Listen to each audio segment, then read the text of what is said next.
అందరికీ శనార్థులు మంచిగున్నారులా నేను వచ్చేసిన ఇయాల సుతం జబర్దస్త్ వార్తలు పట్టుకొచ్చిన ఇంకెందుకు ఆలస్యం మొదలు పెద్ద వార్తలు చూద్దాం పారి మోటార్లకు పెడతారట మీటర్లు రైతులకు ఎర్తు పెట్టిండు మరో మారు అలిగిన రేవంతుల వారు పేరు చెప్పని కేసీఆర్ సారు సామెల్ను ఉరికిచ్చిర్రు కార్యకర్తలు కాంగ్రెస్ వాళ్ళకు తప్పుతలేవు తిప్పలు కమ్మగలేదు మామిడి పండు కెమికల్ తినకపోవడే మెండు కోపానికి వచ్చిన తిరుపతి ఎంకన్నా జర మా సార్ల తప్పులు మన్నించన్నా అయ్యయ్యో ఏంది సార్ ఇది ఎందుకింత అన్యాయం చేస్తున్నారు ఇదేమన్నా న్యాయమేనా సారు నీకు నిన్ను ఎంతగానో నమ్మిరు సారాళ్ళు నమ్మే కదా ఓట్లేసి గెలిపించిర్రు గద్దెక్కినాక గిట్ల మోసం చేసుడేమన్నా పద్ధతేనా సారు వాళ్ళ పానాలు ఎంతటి చెప్పుర్రి రెక్కాడితే కానీ డొక్కాడని బతుకులు మట్టిని నమ్ముకొని భూతలి మీద భారం వేస్తే బతుకుతారు అసొంటోళ్ళ మీద ఇంత పగ పెంచుకుర్రా మూలిగే నక్క మీద తాటి పండు పడ్డట్టే అయింది పోండ్రి మన రైతన్నల పరిస్థితి అంతా ఆగమాగం పంచకంతం ఉన్నది ఓ దిక్కు రైతు బంధు రాక రైతు బీమా లేక రుణమాఫీ సక్కగాక అరి గోసపడుతుంటే ఇంకో దిక్కు కాల్వలల్ల నీళ్లు రాక సర్కారు కరెంటు సక్కగా ఇడవక మందు బస్తాలు దొరకక చెప్పుల లైన్లు అప్పుల తిప్పలతోని మస్తు ఇబ్బందులు పడుతున్నారు అన్నదాతలు కేసీఆర్ 10,000 ఇస్తుండు మేమొచ్చినాక 15,000 అంటే ఆశకు పోయి ఎల్లెలకల పడ్డట్టే అయింది కాంగ్రెస్ గెలిచినాక ఆ 10,000 లేవు ఆశ పెట్టిన 15,000 లేవు రేవంతన్ సారు దేవుళ్ళందరి మీద ఒట్టు పెట్టి పతిపచ్చాలను పొట్టు పొట్టు తిట్టినా బ్యాంకుల తాకట్టు పెట్టిన పాస్బుక్ మాత్రం బయటికి రాలే ఇన్ని చేసినా రైతులు నిమ్మలంగానే ఉన్నారు మంచిగానే పంటలు పండిస్తున్నారని అనుకున్నాడో ఏమో తెలియదు గాని వ్యవసాయ మోటార్లకు మీటర్లు పెట్టి ముక్కు విండి కరెంటు బిల్లులు వసూలు చేసేందుకు సుత తయారైతుండట మన రేవంతన్ సారు గిట్ల మోటార్లకు మీటర్లు పెడితే ఇప్పుడు తెచ్చుకునే అప్పు కంటే ఇంకో 6,000 కోట్లు ఎక్కువ తెచ్చుకుంటేందుకు కేంద్రం వాళ్ళు ఒప్పుకుంటారట అందుకే మీటర్లు పెడితే ఇటు అప్పుకు అప్పు పుడుతుంది మోడీ సార్తోని శభాష్ అనిపించుకోవచ్చని ఈ పిలానే వేస్తున్నాడట మన రేవంతన్ సారు ఓ సారు ఇక అట్లనేగా మీటర్లు పెట్టే కాంట్రాక్ట్ కూడా ప్రధాని దోస్తు అదాని సార్కే ఇచ్చినామనుకో మోడీ సారు ఇంకింత ఖుషి అవుతాడు మీ కుర్సీ కిందికి నీళ్లు రాకుండా సారే చూసుకుంటాడు అన్నదాతలు ఆగమైతే మనకేంది అడక్క తింటే మనకేంది మనకు పైసలు కావాలి ఆ వీటిని కాపాడుకుంటేందుకు కుర్సీ కావాలి అంతేనా సారు శవాల మీద పేలాలు ఏరుకున్నట్టు డొక్కెండిన అన్నదాతను ఇంకా కాల్చుకు తింటారా సారు ఆఖరికి ఓ మాట చెప్తా ఇను సారు ఇవాళ కుర్చీలో కూర్చున్నావు గాని నీకు నచ్చింది చేసుకుంటూ పోతున్నావు నిండా మునిగినోనికి సలుండదు గాని ఇంకో 3 ఏళ్లు పోతే మళ్ళా నువ్వు ఓట్లకు రాక తప్పదు మేము ఓట్లేయక తప్పదు అప్పుడు చూపిస్తాం మా పవర్ ఏందో అని అంటున్నారు ఈ ముచ్చట తెలిసిన రైతన్నలు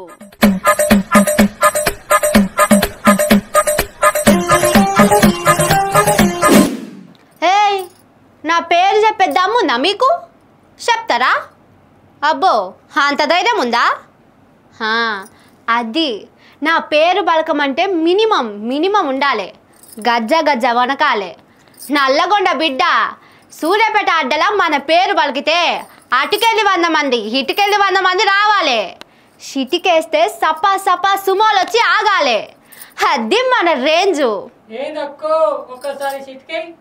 హే ఊకన్నా గట్లంటేనే ఇవాళ రేపు నడుస్తుంది లేకుంటే మనల్ని ఎవ్వరు దేకరే మన పేరు ఎవ్వరు చెప్పకపోతే మనల్ని మనమే చెప్పుకోవాలి ఇగో గీ అన్న లెక్క మా శృతి చెప్పినాక అన్న ఓలనుకుంటున్నారు మన రేవంత్ అన్ననే పాపం అన్న పేరును ఎవ్వరు ఆదికి పెట్టుకుంటలేరు ఇప్పటికే సినిమా యాక్టర్లు ఢిల్లీ పెద్ద లీడర్లు పేరు మర్చిపోయి మా అన్న పర్వంతా తీసిండ్రు గా బాధల నుంచి ఇప్పుడిప్పుడే తేరుకుంటున్నాడో లేడో మళ్ళా గదే కథ అయింది పోండ్రి ఇవాళ 10వ తరగతి పరీక్షల ఫలితాల విడుదల చేసిన కార్యంలా ఇదే ముచ్చట చెప్పి బయటికి నవ్వుకుంటా లోపట మస్తు బాధపడ్డాడు కావాలంటే మీరే చూడుర్రి కానీ ఒక్కటి మాత్రం నాకు అర్థమైంది, నా పేరు తీసుకొని కూడా ధైర్యం రాలే. చూసిండ్రా మా అన్న ఎంత బాధపడుతున్నాడో.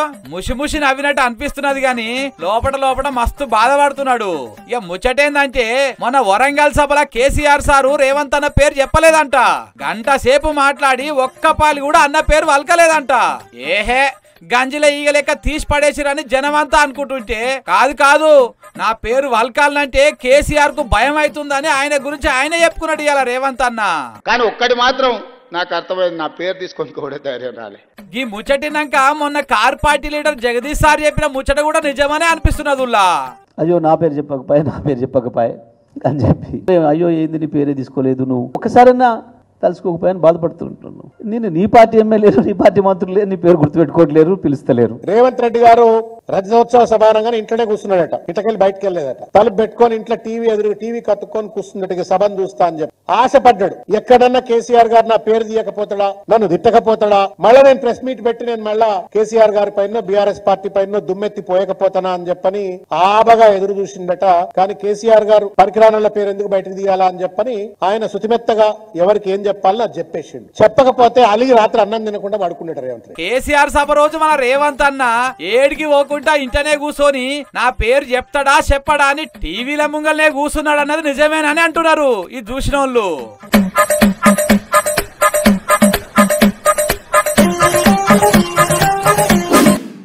ఏం కొనేటట్టు లేదు, ఏం తినేటట్టు లేదు, నాగులో నాగన్న ధరలిట్టమండవటే నాగులో నాగన్న, ధరల మీద ధరలెక్కే నాగులో నాగన్న, ఆళ్ళు దిగి ఇల్లెక్కే ఇల్లు దిగి ఆళ్ళెక్కే, ఎవరెక్కినా గాని నాగులో నాగన్న, ధరల మీద ధరలెక్కే నాగులో నాగన్న.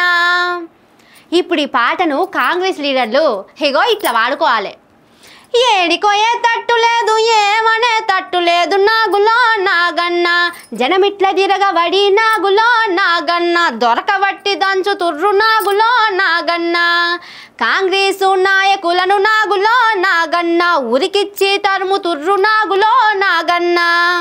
అవు గట్లనే ఉన్నది ఊర్ల పొంటి కాంగ్రెస్ లీడర్ల పరిస్థితి. ఓట్ల ముంగట తీరొక్క ముచ్చట్లు చెప్పి ఇప్పుడు చూపించుకుంటేందుకు మొఖం లేకున్నట్టయింది కాంగ్రెస్ పార్టీలకు. ఏడ దొరికినా జనం బరుకుతున్నారు.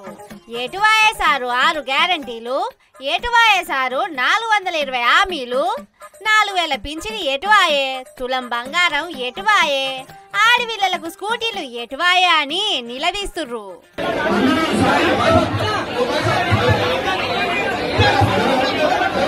జనమే కాదుల్లో ప్రచారం చేసి గెలిపించిన కార్యకర్తలు కూడా కాంగ్రెస్ ఎమ్మెల్యేల మీద తిరగబడుతుర్రు.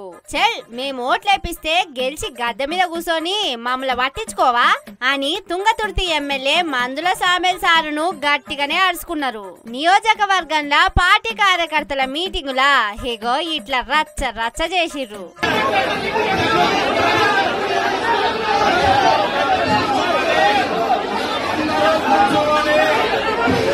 నీ గెలుపు కోసం మేం పెండ్లం పిల్లలను ఇడిచిపెట్టి నీ వెనక తిరిగి గెలిపిస్తే ఇప్పుడు నీ కళ్ళకు మేము కనిపిస్తలేమా? ఒక్క పథకం అంటే ఒక్క పథకం కూడా మాకు రాదా అని సామేల్ సార్ మీద తిరగబడ్డారు సొంత పార్టీ కార్యకర్తలు. ఇదొక్క తుంగతుర్తిలనే కాదు, తెలంగాణ మొత్తంలో ఎటు పోయినా ఊర్ల పొంటి గిట్లనే ఉన్నది కథ. కాంగ్రెస్ అంటే ఉరికిస్తున్నారు జనం.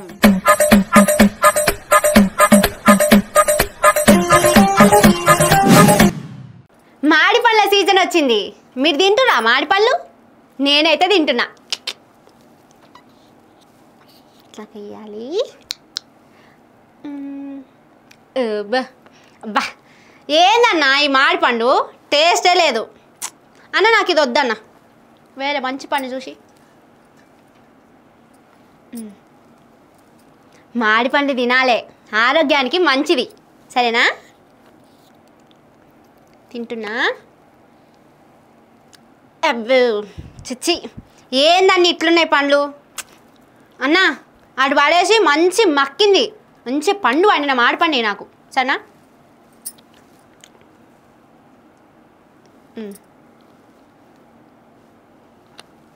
బాగుందిగా ఈ మాడిపండు.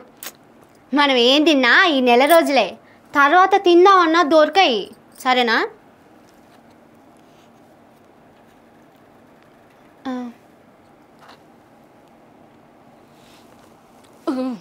పుల్లగా ఉంది. ఏందన్న ఈ పండ్లు? అసలు ఈ మామిడి పండ్లేనా? ఈ మామిడి పండ్లన్నీ ఇట్లున్నాయండి, అసలు టేస్టే లేవు. మీకు కూడా అట్లనే అనిపించిందా? అవునుల్లా, మామిడి పండ్లు టేస్ట్ లేవు. ఎండాకాలం వచ్చిందంటే మామిడి పండు ఆసన ఎట్లొచ్చేది? గుమగుమలాడే కమ్మటి ఆసనతోని కడుపు నింపేది. పండు కోసుకొని తినక ముందే ఆ వాసనకే సగం కడుపు నిండేది. కానీ ఈ ఏడు ఏమైందో ఏమో గాని ఏడ మామిడి పండ్లు కొన్నా గా టేస్టే లేదు. టేస్ట్ అనేది మాట లేదు అసలు. ఇప్పుడైతే టేస్ట్ లేదు, ఏది అసలు తినాలనిపిస్తలేదండి. ఇప్పుడు ఈ ముక్కలు కోసుకొని షుగర్ వేసుకొని తిందామని తీసుకెళ్తున్నాం. ఏ గీ అక్క ఊటిగానే చెప్తున్నట్టున్నది. పోనీ గీ అన్న ఏమన్నాడో అడుగుదాం. ఓ అన్న, మామిడి పండ్లు మంచిగా ఉన్నాయానే? టేస్ట్ ఉన్నాయా? మరి మామిడి పండు తిన్న ఫీలింగ్ అసలేదు, అప్పుడు ఉన్నంత టేస్ట్ లేదంటారు, నిజమేనా? అది వాస్తవమే. చాలా మటుకు అయితే ఇవాళ రేపు ఏంటంటే కచ్చికాయలను కూడా కార్బోనేట్ చేసి చేస్తుర్రు. కానీ చాలా కొన్ని జాగాలలో మనకు మంచి క్వాలిటీ దొరుకుతాయి. అలా ఎండాకాలం వచ్చిందంటే గిరాకీ కూడా ఫుల్ గుంటుండే. మరి ఈ ఏడు ఎట్లుందన్న గిరాకీ? జనాలు ఇంట్రెస్ట్ చూపిస్తురా మామిడి పండ్లు కొనుక్కోనికి? పోయిన సంవత్సరం కంటే ఈ సంవత్సరం ఈ సంవత్సరం వాన పడుతుంది కదా, మామిడి పండ్లు ఇది లేదు. ఈ సంవత్సరం చాలా ఎక్కువ లేదు, ఈ సంవత్సరం తక్కువనే ఉన్నాయి. రేట్లు ఎక్కువ ఉన్నాయి కదా, ఈ సంవత్సరం లేవు అంతగానం. ఇట్లా టేస్ట్ లేకపోతే ఎవరు కొంటారు చెప్పన్న పండ్లను? మరెందుకు మామిడి పండ్లు కమ్మగా లేవంటే చెట్టు పెట్టిన కాడ నుంచి కాయను మక్కించేదాకా అన్ని మందులేనాయే. గదేందో కార్పెట్ వేస్తారంట పాడుగాను. దాంతోని మక్క పెట్టిన పండ్లను తింటే క్యాన్సర్ రోగం కూడా వస్తదట. నువ్వు చూసుకొని తినుర్రి.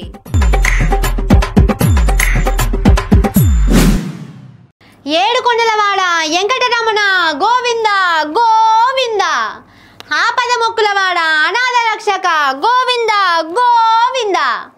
గోవింద హరి గోవింద వెంకటరమణ గోవింద, గోవింద హరి గోవింద కలియుగమూర్తి గోవింద. ఆ ఏడుకొండల వెంకటేశ్వరుడు కలియుగ ప్రత్యక్ష దైవం, కోరిన కోరికలు తీర్చే కొంగు బంగారం. అసొంటి దేవుడు ఏపీలా కూటమి ప్రభుత్వం మీద కోపంతో ఉన్నాడా ఏంది? ఆయనకు కోపం తెచ్చే పనులు వాళ్ళేమన్నా చేసిర్రా? లేకపోతే మరి దారుణాలు ఏంది స్వామి? అమాయక ప్రజలకు ఎందుకంత శిక్ష చేస్తున్నావు ఏడుకొండలవాడ? ఈ ముచ్చట చెప్పాలంటే నాకు మస్తు బాధ అవుతున్నదుల్లా. మన పక్క రాష్ట్రం ఏపీ సింహాద్రి అప్పన్న చందనోత్సవంలో గోడ కూలి 8 మంది జీవిడిసిర్రు. రాత్రిరంతా ఇరాం లేకుండా ఆనబడేసరికి సిమెంటు గోడ మొత్తం దడిసి కూలిపోయిందట. పాపం దేవుని దర్శనానికి వచ్చి గిట్ల కానరాని లోకాలకు పోయిర్రు.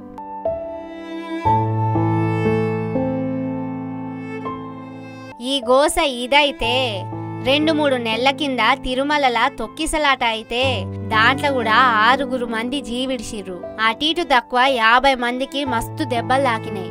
ఈ ముచ్చట తెలిసి దేశమంతా బాధపడ్డది అప్పట్లే. అది మర్చిపోకముందే మళ్ళగిప్పుడు సింహాద్రి అప్పన్న సన్నిధిలా ఘోరం జరిగిపోయింది. ఏపీలా కూటమి సర్కారు వచ్చినాక మరి ఏ దేవునికి కోపం వచ్చిందో, లేకపోతే తిరుమల లడ్డు మీద అప్పట్ల ముఖ్యమంత్రి చంద్రాలు సారు, చిన్న ముఖ్యమంత్రి పవనాలు సారు చేసిన రాజకీయాలకు ఎంకన్నకే కోపం వచ్చిందో తెలియదు గాని గిట్ల గుళ్ళు గోపురాల కాడ అమాయక భక్తుల పానాలు మాత్రం పోతున్నాయుల్లా.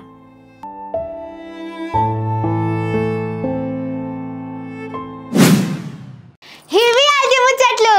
ఇంకిని సూపర్ ముచ్చట్లతోటి మళ్ళొస్తా. చూస్తూనే ఉండుర్రి మన తీన్మార్. ఇదే అసలు తీన్మార్.